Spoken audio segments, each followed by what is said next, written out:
आज देखिए Joseph Prince के साथ। पिछले हफ्ते हमने इस पर बात की थी कि कैसे शांति जो यीशु पीछे छोड़ जाते हैं, यीशु कहते हैं कि सिर्फ एक बात जो वो हमसे चाहते हैं कि हम करें वो है कि वो कहते हैं यूहन्ना 27 में अंतिम पंक्ति देखते हैं, तुम्हारा हृदय व्याकुल ना हो। ये याद है आपको? ठीक है, वो कहते हैं कि आप सबको ये बताएं, बाहर की फिक्र मत करें, आप अपने हृदय की रखवाली करें, आप अपने अंदर की, अगर आप अपने अंदर की रक्षा करेंगे तो मैं बाहर की रक्षा करूंगा। आप अपने हृदय की रक्षा करें कि वो व्याकुल ना हो, हृदय की रक्षा करें कि वो भयभीत ना हो। असल में व्याकुलता पहली अवस्था है, इससे पहले कि आप भयभीत हो। ऑलराइट, यदि आपका हृदय व्याकुल नहीं है तो ये कभी नहीं डर सकता। जब ये डरने की अवस्था में आता है, अक्सर ये जीवन मरण का मामला होता है, या कोई बहुत बड़ा नुकसान हो जाना, या ऐसी बात जो प्रमुख है। पर छोटी छोटी बातें भी मुसीबत हो सकती हैं, छोटी छोटी बातें आपको परेशान कर सकती हैं। आमीन। तो अपने हृदय को व्याकुल कभी ना होने दें, कभी भी नहीं। मैं आपको दिखाना चाहता हूं कि ये उपदेश क्यों इतना महत्वपूर्ण है और क्यों इतना अलौकिक है, क्योंकि मैंने सचमुच ये योजना बनाई है कि आज आपके साथ स्वास्थ्य के बारे में कुछ बातें साझा करूंगा। तनाव, शालोम, ये सब मिलकर कैसे काम करते हैं। और कल मैं अपना उपदेश तैयार कर रहा था, मेरे पास कुछ ऐसे वचन थे जो परमेश्वर ने मुझे पहले ही दे रखे थे। मैंने अपने वचन नीचे लिखे, और वो सब, एक वचन जो परमेश्वर ने मुझे दिया था वो ये था, नीति वचन 14:30। जरा ये देखिए, शांत मन तन का जीवन है। एक शांत मन तन का जीवन है। ऑलराइट, ये यहां आत्मा की बात नहीं कर रहा है, ये शरीर के लिए जीवन है, एक शांत मन। पर मन के जलने से हड्डियां भी जल जाती हैं। ऑलराइट, ये नया किंग जेम्स संस्करण है। ये शब्द शांत, इब्री में शांत मन है जो है मारपे। मारपे, ये इब्री में कुछ इस तरह से लगता है, दाएं से बाएं बढ़ते हुए। ऑलराइट, मारपे, इब्री दाएं से बाएं पढ़ी जाती है। यदि आप पहला अक्षर हटा दें जो ये पूरी चीज को संज्ञा बनाता है, मैम पूरी चीज को संज्ञा बनाता है, पहला अक्षर हटा दें तो आपको मिलता है रफा, जो है चंगाई। आपने यहोवा रफा सुना है? ठीक है, ये वो प्रभु है जो चंगाई देता है। तो रफा आता है मारपे से। तो दरअसल ये चंगा मन है जो शरीर के लिए जीवन होता है। तो बाय द वे, यदि आप एटिमोलॉजी में गहरे जाएं, ऑलराइट, रफा का मूल, चंगाई का मूल है, वो है रफा, जिसमें है एक है। और रफा का मतलब है रिलैक्स ब्रदर, रिलैक्स। इसका मतलब है जाने दो, रिलैक्स, जाने दो। ऑलराइट, रिलैक्स, जाने दो, रफा। इसे ऐसे कहिए, बाहर सांस छोड़िए, रफा। ऑलराइट, रफा मूल है रफा का, यानी चंगाई का। बोना, मरम्मत करना। ऑलराइट, मारपे बस है मेम, ये अक्षर मेम रफा के साथ जुड़कर उसे संज्ञा बनाता है, नाउन। ऑलराइट, तो यहां हमें एक कमाल का प्रकाश मिलता है शांत हृदय का। चलिए वापस चलते हैं वचन पर। चलिए कुछ संस्करणों को देखते हैं ताकि हमें स्पष्ट रूप से समझ में आ सके कि पवित्र आत्मा के कहने का मतलब क्या है। इसी समय मैं आपको बाइबल के अन्य अनुवाद दिखाने वाला हूं। अगला अनुवाद है न्यू इंटरनेशनल वर्जन। चलो सब इसे साथ में पढ़ते हैं। एक हृदय जो शांत है वो शरीर को जीवन देता है, परंतु ईर्ष्या हड्डियां जला देती है। तो शांत हृदय क्या करता है? शरीर को जीवन देता है। जब आपका हृदय शांत होता है तो आपके शरीर को जीवन मिलता है। यह है न्यू इंटरनेशनल वर्जन। चलिए न्यू लिविंग ट्रांसलेशन की ओर देखते हैं। मुझे यह बहुत ही पसंद है। एक रिलैक्स्ड रवैया आयु बढ़ाता है। पास्टर आप बहुत रिलैक्स हैं, मैं जानता हूं, मैं चंगा किया जा रहा हूं, आप इतने सख्त क्यों हैं? तो जीवन के प्रति एक रिलैक्स रवैया रखिए। मैं इस वक्त आपके लिए कुछ पढ़ने वाला हूं। क्या यह वर्जन कमाल का नहीं है? आमीन। एक रिलैक्स रवैया आयु को बढ़ाता है। आप जानते हैं न्यू अमेरिकन स्टैंडर्ड बाइबल, मेरे ख्याल से हमारे पास नहीं, हाँ हमारे पास है। एक शांतिमय हृदय शरीर का जीवन होता है, पर लालसा हड्डियों को जला देती है। ठीक है गाइस, जब मैंने इस शब्द लालसा का अध्ययन किया, एक इब्री अर्थ है लालसा का, दरअसल यौन लालसा। ऑलराइट, अभी आप बिना यौन लालसा के नहीं रह सकते, ओके? पर अत्यधिक यौन लालसा हड्डियों को जला देती है। ऑलराइट, आपको बुलाया गया है शांत रहने के लिए। और सब लोगों ने कहा एक शांतिमय हृदय शरीर का जीवन होता है। एक रिलैक्स रवैया आयु को बढ़ाता है। मैं आपको एक बात बताता हूं जो एक अद्भुत तरीके से हुई। अच्छा, आप में से जो भी मेरे साथ बहुत साल से रह रहे हैं, आप जानते हैं परमेश्वर सचमुच इस मिनिस्ट्री की पुष्टि करते हैं आश्चर्य कर्मों और चिन्हों के द्वारा। तो मैं इसी पर तैयारी कर रहा था। मुझे ये सब वचन मिले, नीति वचन 14:30, और वो सब स्टैंड बाय के रूप में। और मेरे सब वचन, ऑलराइट, मेरे सब वचन पहले से ही यहां थे। मेरी पत्नी ने मुझे लिविंग रूम में बुलाया जहां टीवी था, ठीक है, और उसने कहा कि डार्लिंग यहां आओ और ये देखो। बेशक मैं अध्ययन कर रहा था, हर कोई टीवी नहीं देख सकता, कुछ टीवी देख सकते हैं पर कुछ को अध्ययन करना होता है। तो मैं अपने कमरे में वचन का अध्ययन कर रहा था और वो टीवी देख रही थी। हम में से एक को तो अध्ययन करना ही पड़ेगा। तो मैं उसके पास गया तो उसने कहा कि ये देखो टीवी में क्या आ रहा है। तो मैंने देखा और वो दरअसल था एक डॉक्यूमेंट्री। शीर्षक था कैसे जिए बिना यत्न के 101 वर्ष तक, बिना कोशिश के। ये कमाल का था। पता है 85% जो उसने बताया था वो सब तनाव के बारे में था।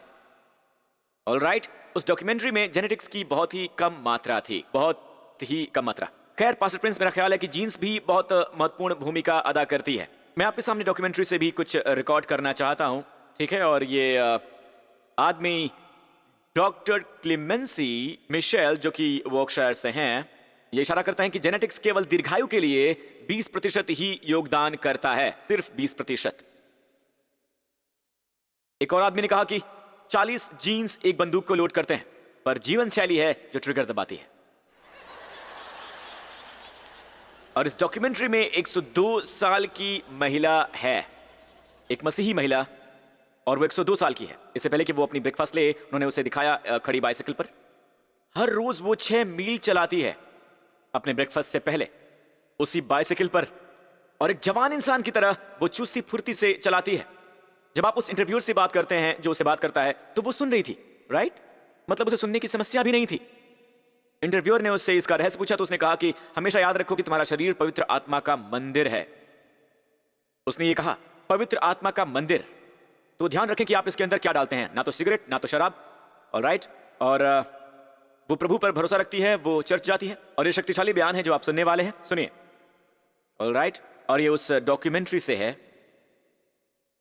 ये अब 20 से 30 साल से जाना जा रहा है कि वो लोग जो नियमित रूप से चर्च जाते हैं ज्यादा दिन जीते हैं। ये हुई ना बात, ये हुई बात। आमीन। ध्यान देने वाली बात क्या है? नियमित, ना सिर्फ क्रिसमस पर। ऑलराइट, नियमित रूप से जो चर्च जाते हैं। और इस अध्ययन के लिए 20 से 30 साल लगे थे। ऑलराइट, कि जो भी नियमित रूप से चर्च जाते हैं वो ज्यादा जीते हैं। फिर कल की डॉक्यूमेंट्री जब मैंने इसे पोस्ट किया और इसे लिखा कि उनके खून और सलाइवा के सैंपल से, ये हैं नियमित रूप से चर्च जाने वाले, उनके खून और सलाइवा के सैंपल थे, वहां नियमित रूप से चर्च जाने वालों में कहीं ज्यादा कम स्ट्रेस हार्मोन होते हैं, जैसे कि कॉर्टिसोल। ये इस बात का चिन्ह है कि वो शायद जीवन की चुनौतियों को बेहतर तरीके से निपटते हैं। तुम्हें शांति मिले, मैं अपनी शांति तुम्हें देता हूं, मैं अपनी शांति तुम्हें देता हूं। वैसा नहीं जैसे संसार देता है, मैं तुम्हें अपनी शांति देता हूं। तुम्हारा हृदय व्याकुल ना हो और ना ही कभी भयभीत हो। उन्होंने एक व्यक्ति को दिखाया जो एक विश्वासी था, जो नियमित रूप से चर्च जाता था, जो एक हार्ट स्पेशलिस्ट है, और वो लगभग हर सप्ताह 4 ओपन हार्ट सर्जरी करता है, हर एक सप्ताह। और बड़ी बात क्या है, उसकी उम्र है पूरे 92 साल और वो हार्ट सर्जरी करता है। कुछ लोग भी हैं जो उससे कम उम्र के हैं और उन्हें अल्जाइमर हो चुका है। जरा सोचिए, वो हार्ट सर्जरी करता है। आमीन। और वो सब के सब चर्च में जाते हैं। ये आदमी और वो महिला नियमित चर्च जाने वाले हैं। उन्होंने वो चर्च भी दिखाया है जिसमें वो जाते हैं। आमीन। कुछ तो हो रहा है साथियों, जब आप परमेश्वर के वचन को प्राथमिकता देते हैं। क्यों? परमेश्वर का वचन आपको बताता है। नीति वचन 4 वचन 22 को देखिए, यहां लिखा है, ये आपसे मुखातिब है संसार से। जब कहता है कि हे मेरे पुत्र, क्या प्रभु बात कर रहे हैं संसार से या आपसे बात कर रहे हैं? जी हां, आपसे। हे मेरे पुत्र, मेरे वचन को ध्यान करके सुन और अपने कान मेरी बातों पर लगा। इनको अपनी आंखों की ओट ना होने दे, वरन अपने मन में धारणा कर, तुम्हारा हृदय व्याकुल ना हो। क्यों? परमेश्वर का वचन उनके लिए जीवन होता है जो उन्हें पाते हैं प्रभु को। यहां यह नहीं लिखा है कि प्रभु का वचन ये उनके लिए जीवन है जिन्होंने उन्हें अपने शेल्फ पर रखा है, जिन्होंने उसे अपने कमरे में भी लगा के रखा हुआ है, जिन्होंने लगा के रखा हुआ अपनी कार में भी। उन्हें पता है कि ये वहां कहीं है, पर उनकी कार में। इसमें यह नहीं लिखा है कि उनके जीवन में, परमेश्वर का वचन उनके जीवन में है जो उन्हें पाते हैं। आमीन। अब आप इसे पाते हैं परमेश्वर के घर में, इसे समझ पा रहे हैं? मैं तुम्हें शांति देता हूं। अब आपको शांत हृदय मिलता है, एक सुकून भरा हृदय। हालेलुया। तो जब आपको मिलता है तो आपको क्या होता है? वो उनके जीवित रहने को और उनके सारे शरीर के चंगे रहने का कारण होता है। बाय द वे वो शब्द स्वास्थ्य है मार्पे, चंगाई, उनके संपूर्ण शरीर के लिए, उनके संपूर्ण शरीर के लिए, संपूर्ण। दूसरे शब्दों में आपके शरीर का एक भी भाग परमेश्वर के वचन की चंगाई से अछूता नहीं रहेगा। ठीक है, जब आप परमेश्वर का वचन पढ़ते हैं तो चाहे ये दाऊद का गोलियत को मारना हो, आप उत्साहित होते हैं, और वो उत्साह, ऑलराइट, वो कहानी ये आपके दिल को छूने के लिए टेलर मेड है, आपके दिल तक जाएगी। और चाहे आप दाऊद और गोलियत की कहानी पढ़ रहे हैं, आपके शरीर में कुछ तो हो रहा है, ऑलराइट। अगर आप कुछ समय बिताएं तो एक विशेष प्रकार का वातावरण निर्मित होता है वचन का, जिसमें आपको स्वयं को लाने की आवश्यकता होती है। जैसे आप उस वचन में आते हैं, अचानक आप पाते हैं कि यह आपके शरीर को रिलैक्स करने में मदद कर रहा है। और ये शब्द है मार्पे, मैंने आपको इसके बारे में बताया था, जिसका मूल क्या है, चंगाई, और उस शब्द का मूल क्या है, रिलैक्स्ड। जब आप प्रभु का वचन पढ़ते हैं तो आपको लगता है कि और आप रिलैक्स हो जाते हैं, आप इसे छूट जाते हैं और आपको शुद्धिकरण महसूस होता है। आप में से कितने महसूस करते हैं जब आप एक उपदेश को सुनते हैं और जब आप यहां से जाते हैं तो आपको लगता है कि ऑलराइट, आप में बदलाव आया है, आप और रिलैक्स हो जाते हैं, आप प्रफुल्लित हो जाते हैं और आप शांति में होते हैं। वो है मार्पे, आप अनुभव कर रहे हैं चंगाई का अपने पूरे शरीर में।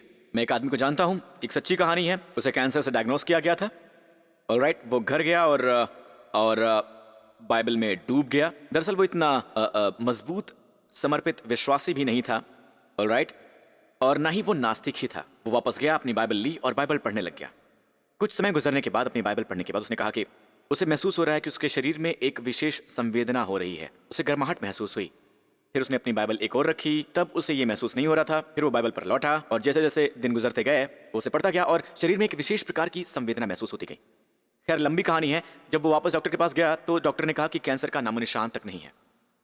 सिर्फ वचन को पढ़ने से, मैं आपको बता रहा हूं, ये केवल नॉवेल नहीं है, ये कोई मैगजीन नहीं है, ऑलराइट। वो चीजें कभी कभी कचरों से भरी हुई होती हैं, ऐसी चीजों से जो आपके जीवन को कुछ नहीं दे सकती। परमेश्वर का वचन जीवन है और आपके पूरे शरीर के लिए चंगाई है। पूरे शरीर की चंगाई का मतलब है कि आपका लीवर चंगा करते हुए आपको हाई ब्लड प्रेशर नहीं देंगी।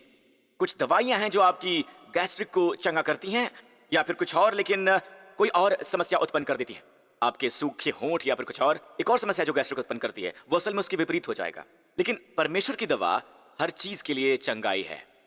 आपकी आंखें, आपके नाक, ऑलराइट, आपकी त्वचा, आपके बाल, आपके फेफड़े, आपका प्रोस्टेट, आपके हर एक अंग, आपकी हड्डियां, स्वास्थ्य आपके पूरे शरीर के लिए, संसार के सभी लोगों के लिए, ऑलराइट। पता है, वो मैदान के वृक्षों की तरह है और वो आनंदित होंगे जब वो बाहर आते हैं। ये पूरा शरीर, आप ये पढ़ना तो जानते होंगे ना, शरीर, आत्मा नहीं, शरीर। मैं अंतिम भाग आपके लिए पढ़ूंगा और फिर हम समाप्त करेंगे। यहां देखिए, यशायाह 55। यही परमेश्वर चाहते हैं कि हर बार जब आप चर्च के सर्विस से बाहर जाएं तो आपको अनुभव हो। अगर आपका परमेश्वर के अभिषेक प्राप्त वचन से सामना हुआ है तो आपको अनुभव होगा, क्योंकि तुम आनंद के साथ निकलोगे और शांति के साथ पहुंचाए जाओगे। तुम्हारे आगे आगे पहाड़ और पहाड़ियां गला खोलकर जय जयकार करेंगी और मैदान के वृक्ष तालियां बजाएंगे। मैदान के वृक्ष यहां संसार के लोगों का हवाला देते हैं, ऑलराइट। वो मैदान के वृक्षों की तरह हैं और वो आनंदित होंगे जब ये बाहर आते हैं। वो आनंदित होंगे, वो हाथों से तालियां बजाएंगे। ठीक है, आप एक आशीष होते हैं। आप जहां कहीं भी जाते हैं, आप जहां कहीं भी जाएं, लोग परमेश्वर का धन्यवाद करते हैं कि आप वहां से गुजरे हैं, उनके जीवनों में कदम रख रहे हैं। जब आप उनकी बुटीक में जाते हैं, आप उनके रेस्टोरेंट में जब जाते हैं, उन्हें खुशी होती है, वो हाथों से तालियां बजा रहे होते हैं, क्योंकि आप आनंद से बाहर आएंगे। जाहिर है कि आप कहीं थे इससे पहले कि आप कहीं बाहर गए, और आप बाहर गए। आप देखिए, बाहर जाइए, बाहर निकलिए, तो हर बार जब आप चर्च जाते हैं तो आपको यह अनुभव होना चाहिए, आनंद और शांति। और शांति आपकी अगुवाई करेगी। जाइए शांति के साथ। मैं बता रहा हूं, चर्च बहुत बार परमेश्वर आवाजों में बात नहीं करते हैं, ऑलराइट। ये वो शांति है या शांति की उपस्थिति है जो आपकी अगुवाई करेगी। आपको पता चलेगा कि कुछ करने में शांति मिलती है, ऑलराइट। ये देखिए, ये मत कीजिए। कोई बहुत अच्छा हो सकता है, बहुत आकर्षक दिख सकता है, पर इस व्यक्ति में कोई शांति नहीं है, तो ध्यान दीजिए वो कौन आर्टिस्ट हो सकता है। पीछे कदम लीजिए, जांच कीजिए, ज्यादा प्रश्न पूछिए। आप पाते हैं कुछ करने से शांति मिलती है तो उसके लिए आगे बढ़िए, कुछ करिए। आमीन। मेरे ख्याल से बहुत बार विवाहों में जब कोई झगड़ा होता है, जब कोई झगड़ा चल रहा होता है, कई बार लड़कियों में आपसे कुछ बताना चाहूंगा हम पुरुषों के बारे में। पुरुष जब डरे होते हैं वो ये नहीं कहना चाहते कि वो डरे हुए हैं। वो डरते हैं अपनी आर्थिक स्थिति के बारे में, अपने स्वास्थ्य के बारे में, या कुछ भी हो सकता है, पर वो आपसे बताएंगे नहीं कि उनकी समस्या क्या है। बस बॉस का जरा प्रेशर ज्यादा है, काम ज्यादा है। वो झूठ बोलते हैं, कुछ खास नहीं है। वो नहीं बताते कि प्रॉब्लम क्या है। बात यह है कि जब वो सुकून से नहीं है और वो बहुत चिंतित हैं, उनका हृदय व्याकुल है, बहुत बार वो आपसे बात करते हैं। ऑलराइट, आप इसे समझ सकती हैं अगर आप स्मार्ट हैं तो। ऑलराइट, आप इसे समझ सकते हैं। और जब कोई झगड़ा होता है तो कई बार किसी विषय पर नहीं होता, वो विषय जो झगड़ा उत्पन्न कर रहा है। बहुत बार उस आदमी की बेचैनी होती है, यानी कि वो डर होता है। वो झगड़ता है क्योंकि वो उस चीज के बारे में भयभीत है। वो परेशान है क्योंकि वो किसी बारे में भयभीत है। बुद्धिमान औरत वो होती है जो इस भय में उसकी प्रभु सेवा कर सकती है। आमीन। और बाद में उसे इसका बुरा लगता है क्योंकि आप सबसे करीबी इंसान हैं और वो ये सब आप पर ही निकालता है। ऑलराइट, विश्राम को अपना मार्गदर्शक बनने दें। तो चलिए इसे समाप्त करते हैं। आप ये आनंद और शांति कैसे पाएं? आपको ये आखिर कहां पर मिलेगा? आप कैसे आनंद से बाहर जाएं और बाहर निकले शांति लेकर? यहां इस संदर्भ में देखिए, इससे पहले के वचनों में जाइए। जिस प्रकार से वर्षा और हिम आकाश में गिरते हैं और वहां यूं ही लौट नहीं जाते, वरन भूमि पर पड़कर उपज उपजाते हैं, जिससे बोने वाले को बीज और खाने वाले को रोटी मिलती है, उसी प्रकार से मेरा वचन भी होगा जो मेरे मुख से निकलता है। ये व्यर्थ ठहर कर मेरे पास न लौटेगा, पर जो मेरी इच्छा है वो उसे पूरा करेगा, और जिस काम के लिए मैंने उसे भेजा है वो उसमें सफल होगा। दूसरे शब्दों में परमेश्वर आपसे कह रहे हैं कि सुनो, मेरी बुद्धिमत्ता इतनी सघन है कि अगर मैं सब एक साथ दे दूं तो आप सह नहीं पाएंगे, आप इसे ले नहीं पाएंगे।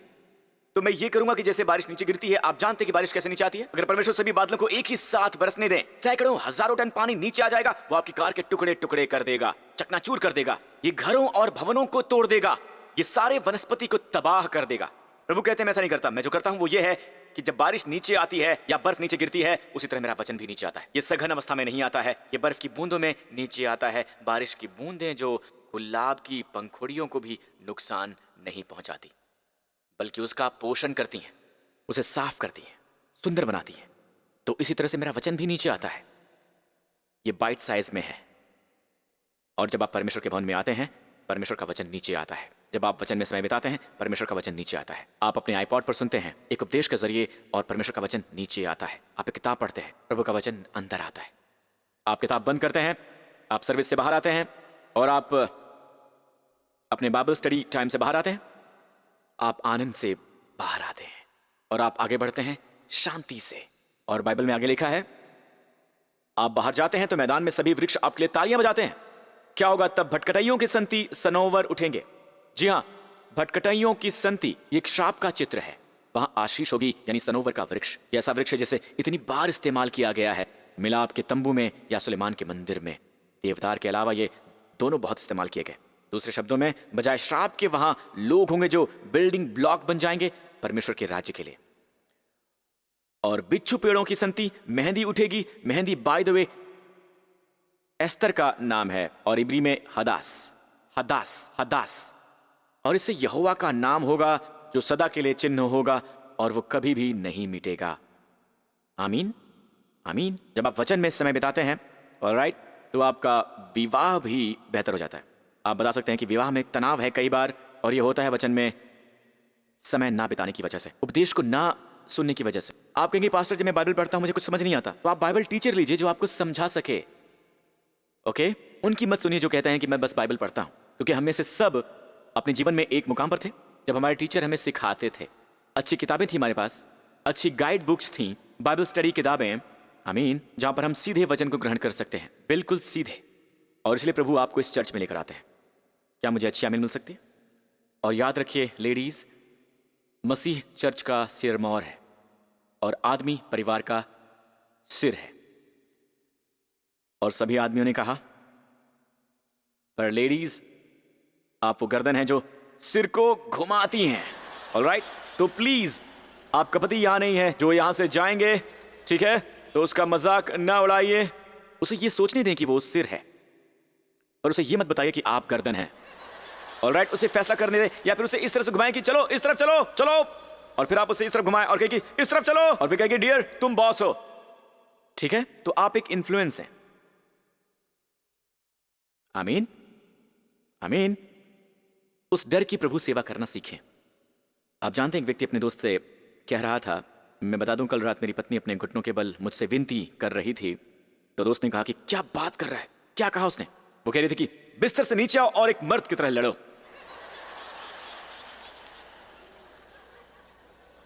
तो मैं प्रार्थना करता हूं, मैं ये